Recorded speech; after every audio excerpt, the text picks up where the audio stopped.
Dear kids, how are you? I hope you all are fine and I'm also fine. Today I'm going to teach you multiplicative inverse और reciprocal of numbers. ठीक है, आज हम लोग क्या पढ़ेंगे? हमारे जो फ्रैक्शंस है, फ्रैक्शंस के जो नंबर्स उनके रेसिप्रोकल्स या फिर उनका जो मल्टीप्लिकेटिव इनवर्स होता है वो पढ़ेंगे. ठीक है, तो सबसे पहले मैं आपको बता देती हूँ कि मल्टीप्लिकेटिव इनवर्स होता क्या है. किसी भी नंबर का या फ्रैक्शन का मल्टीप्लिकेटिव इनवर्स वो नंबर होता है जिससे हम उसको मल्टीप्लाई करें तो उनका आंसर कितना आ जाए हमारे पास में 1. ठीक है, इट मीन्स फॉर एग्जाम्पल भी मैं आपको यहाँ पे समझाऊंगी. तो उससे पहले मैं यहाँ पे मल्टीप्लिकेटिव इनवर्स की डेफिनेशन आपको समझा देती हूँ. वापस एक बार मैं रिपीट कर रही हूँ. When we multiply any number by its reciprocal then the product is 1. अगर हम किसी भी नंबर को उसके रेसिप्रोकल से मल्टीप्लाई करते हैं तो उसका आंसर हमेशा कितना आना चाहिए 1. और इस तरीके से हम लोग उनका रेसिप्रोकल भी फाइंड कर सकते हैं कि अगर 2 नंबर्स उनका हमारे पास में प्रोडक्ट 1 आ रहा है तो वो क्या होंगे, एक दूसरे के रेसिप्रोकल्स होंगे. ठीक है, या फिर मल्टीप्लिकेटिव इनवर्स भी हम उनको बोल सकते हैं. ठीक है, तो मैं इसकी डेफिनेशन राइट कर रही हूँ यहाँ पे. If the product of if the product of 2 numbers और fractions, आपके पास में यहाँ पे नंबर्स भी हो सकते हैं, फ्रैक्शंस भी हो सकते हैं.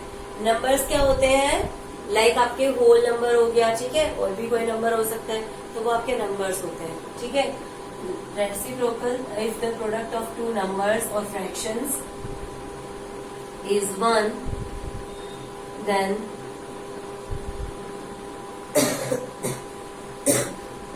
each of the following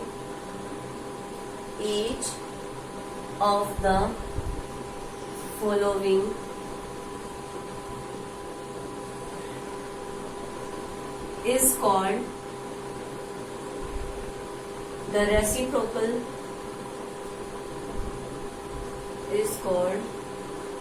the reciprocal and or multiplicative inverse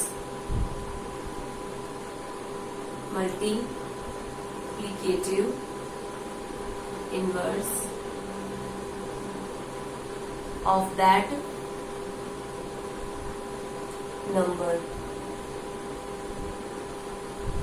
और फ्रैक्शन.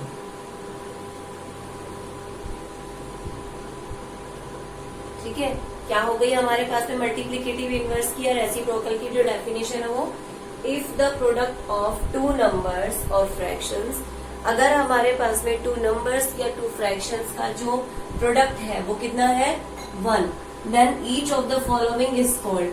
तो उसके बाद में वो जो दोनों में से हमारे जो दोनों नंबर्स है या दोनों फ्रैक्शंस है वो क्या होंगे, एक दूसरे के रेसिप्रोकल्स या फिर हम उनको मल्टीप्लिकेटिव इनवर्स भी बोल सकते हैं. फॉर एग्जाम्पल अभी मैं आपको यहाँ पे सॉल्व करके दिखाती हूँ. Example 3/4 multiply by 4/3. इसको जब हम सॉल्व करेंगे तो इसका आंसर कितना आएगा, 3 मल्टीप्लाई बाय 4/4 मल्टीप्लाई बाय 3. ये दोनों आपस में क्रॉस हो रहे हैं, आंसर कितना हो गया 1. ठीक है, कितना आ जाएगा, ऊपर भी 1 बचेगा हमारे पास में, नीचे भी 1. तो 1 को अगर हम 1 से डिवाइड करेंगे तो आंसर कितना हो जाएगा हमारा 1. तो ये दोनों क्या हो गए, एक दूसरे के मल्टीप्लिकेटिव इनवर्स या फिर हम इनको रेसिप्रोकल्स भी बोल सकते हैं. ठीक है, रेसिप्रोकल्स या मल्टीप्लिकेटिव इनवर्स आपको पता चल गया कि क्या होगा. इसका 3/4 का रेसिप्रोकल क्या हो जाएगा 4/3. इट मीन्स इसका बिल्कुल अपोजिट, जो न्यूमरेटर है वो डिनोमिनेटर हो जाएगा और जो डिनोमिनेटर है वो न्यूमरेटर हो जाएगा. बिल्कुल अपोजिट होगा इसका.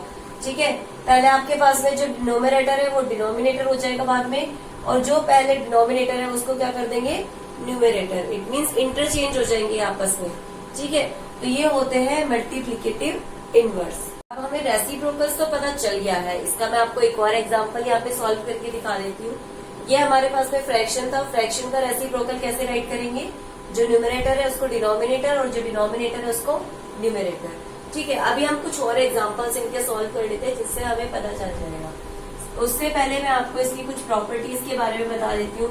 लाइक जैसे 1 है, 1 के लिए हमें राइट करने की जरूरत नहीं पड़ेगी, सीधा हम लोग राइट कर सकते हैं कि इसका रेसिप्रोकल क्या होगा 1, क्योंकि 1 को तो हम 1 से ही मल्टीप्लाई करेंगे और किसी नंबर से मल्टीप्लाई करेंगे तो हमारा आंसर 1 नहीं आएगा।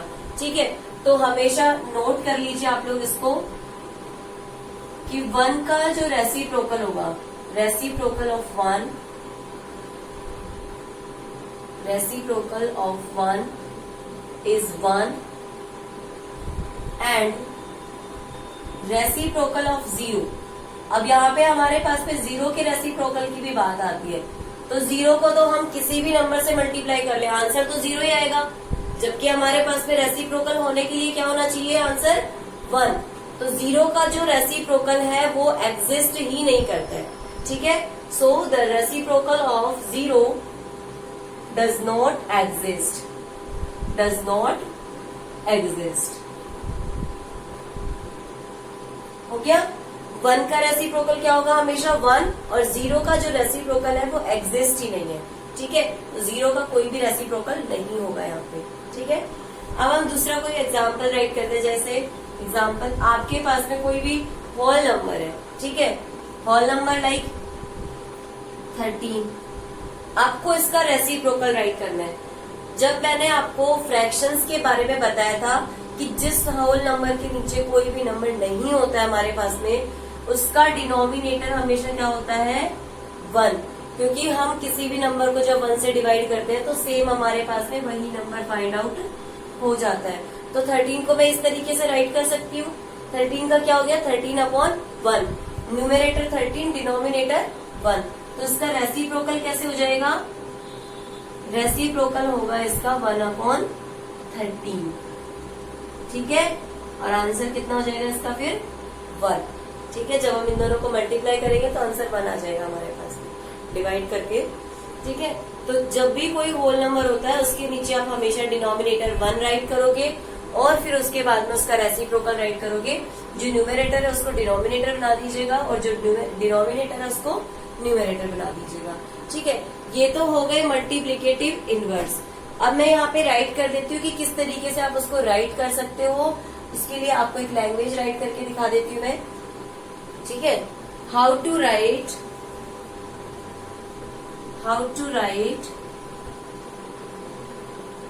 a reciprocal or multiplicative inverse।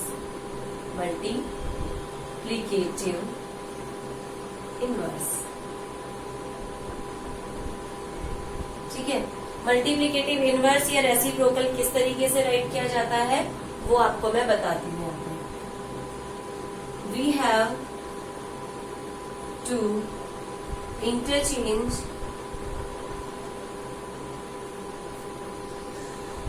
the denominator and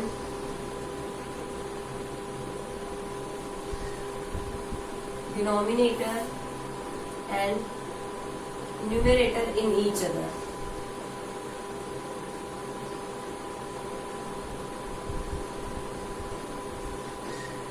ठीक है, हमें क्या करना होगा, रेसिप्रोकल या मल्टीप्लिकेटिव इनवर्स राइट करने के लिए इंटरचेंज करना होगा। इट मीन्स जो न्यूमरेटर है उसको डिनोमिनेटर बनाना होगा और जो डिनोमिनेटर है उसको न्यूमरेटर बनाना होगा। ठीक है, सिर्फ हमें यहाँ पे इनको इंटरचेंज करना पड़ेगा। ओके, अब हम यहाँ पे देखते हैं कि हम किसी भी नंबर को डिवाइड कैसे कर सकते हैं।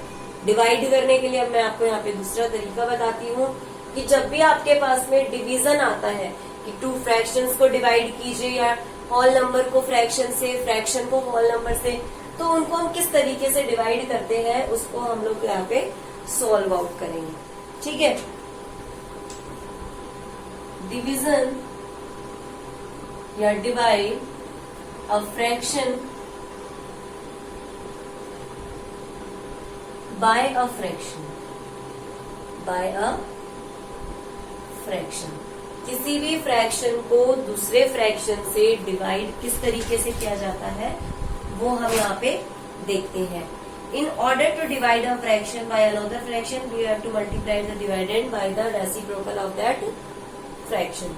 ठीक है, हमें क्या करना होगा, किसी भी फ्रैक्शन को दूसरे फ्रैक्शन से डिवाइड करने के लिए उसको दूसरे फ्रैक्शन या फर्स्ट फ्रैक्शन, आप दोनों में से किसी का भी कर सकते हो। रेसिप्रोकल राइट करना होगा आपको उनमें से एक का, और फिर उसको मल्टीप्लाई करना होगा। ठीक है, तो divide a fraction by another fraction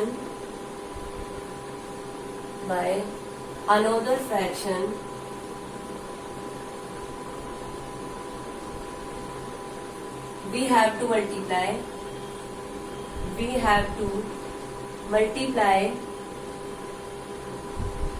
the reciprocal of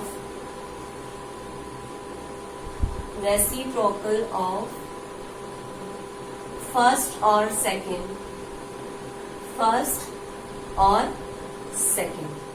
यहाँ पे और लगा है, इट मीन्स या तो आप फर्स्ट वाले का रेसिप्रोकल राइट करो या फिर सेकंड वाले का राइट करो, फर्स्ट और सेकंड फ्रैक्शन। ठीक है, क्या करना होगा, we have to multiply the reciprocal of first और second fraction by another fraction. आपने जिसको कन्वर्ट किया है रेसिप्रोकल में, उससे दूसरे वाले फ्रैक्शन को क्या करना है, आपको मल्टीप्लाई करना होगा। फॉर एग्जाम्पल अभी मैं आपको यहाँ पे शो करके दिखा रही हूँ। लाइक आपको डिवाइड करना है 3/7 को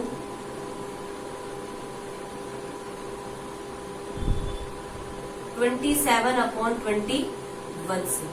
क्या करना है आपको, 3/7 को 27/21 से क्या करना है, डिवाइड करना है। किस तरीके से डिवाइड करोगे आप, सबसे पहले आप इसको क्या करोगे, इन दोनों में से किसी भी एक का रेसिप्रोकल आप राइट कर लीजिए। ठीक है, ज्यादातर हम लोग यूजुअली किसका राइट करते हैं, सेकंड वाला जो फ्रैक्शन है इसका रेसिप्रोकल राइट करते हैं। तो 27/21 का जो रेसिप्रोकल होगा वो कितना हो जाएगा, 21/27। ठीक है, reciprocal of 27/21 is equals to 21/27। कितना हो जाएगा इसका रेसिप्रोकल, 21/27। और अब हम इसको यहाँ पे मल्टीप्लाई कर देंगे, यहाँ पे इसको 3/7 मल्टीप्लाई बाय 21/27। इस तरीके से आपको डिवाइड करना है। ठीक है, डिवीजन के लिए आपको क्या करना है, फर्स्ट या सेकंड फ्रैक्शन में से किसी भी एक फ्रैक्शन का रेसिप्रोकल राइट करना है, उसके बाद में इन दोनों को आपस में मल्टीप्लाई कर देना है। फर्स्ट फ्रैक्शन जो आपने छोड़ा है वो फ्रैक्शन, और दूसरा जो कोई फ्रैक्शन आपने उसका रेसिप्रोकल राइट किया है तो वो राइट कर देना। ठीक है, अब हम इसको नॉर्मली सॉल्व कर लेते हैं। 3 multiply by 21/3 multiply by 27, sorry 7 multiply by 27। ठीक है, डिवाइड करो इनको आपस में, अगर एक दूसरे से कट हो रहे हैं तो उनको कट कर दीजिए। ये जो 27 है वो 3 से डिवाइड हो रहा है ना, 3 9 सा 27 और 7 3 सा 29 हो गया। अब ये जो 3 और 9 है ये भी तो आपस में डिवाइड हो रहे हैं, 3 1 सा 3, 3 3 सा 9। तो कंप्लीट आंसर कितना आ गया आपके पास में, 1/3। ठीक है, ये आपका इनका क्या हो गया, डिवीजन हो गया कि जब आपने 3/7 को 27/21 से डिवाइड किया तो आपका आंसर कितना आ गया, 1/3। एक बार मैं इसको वापस से रिपीट कर रही हूँ कि किस तरीके से मैंने इसको सॉल्व किया है। 21/27 आपके पास में यहाँ पे इसका रेसिप्रोकल है, कौन से फ्रैक्शन का, 27/21 का। तो जब भी हम किसी फ्रैक्शन को दूसरे फ्रैक्शन से डिवाइड करते हैं तब हम क्या करते हैं, फर्स्ट या सेकंड किसी भी एक फ्रैक्शन का रेसिप्रोकल राइट करते हैं, फिर उनको आपस में मल्टीप्लाई करते हैं। मल्टीप्लाई करने के बाद में हम नॉर्मली इनका सोल्यूशन फाइंड आउट कर लेते हैं। ठीक है, I hope this is much helpful to you. Thank you so much for watching. अभी मैं आपको सिर्फ इसका एक और एग्जाम्पल सॉल्व करके दिखा रही हूँ कि किस तरीके से हम किसी दूसरे नंबर को भी मल्टीप्लाई कर सकते हैं, किसी फ्रैक्शन को दूसरे फ्रैक्शन से। ठीक है, ताकि आप लोग कंफ्यूज ना हो जाए, इसलिए इसको राइट कर लीजिए आप लोग।